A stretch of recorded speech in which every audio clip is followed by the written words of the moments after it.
Hello friends. ఈరోజు market కొంచెం side వేస్‌లో డల్ తీసింది కదా!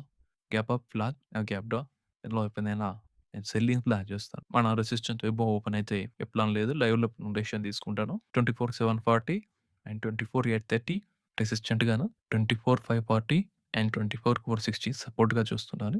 బ్యాంక్ నిఫ్టీలో కూడా సేమ్ ప్లాన్ ఉంటుంది. 55,000 రెసిస్టెంట్ గాను, 54,400, 54,110 సపోర్ట్‌గా చూస్తున్నాను. సెన్సెక్స్‌లో కూడా సేమ్ ప్లాన్ చేసుకుందాం.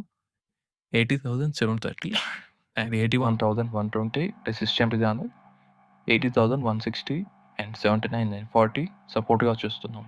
Thank you. Please do subscribe to my channel and hit the bell icon. Audio Jungle.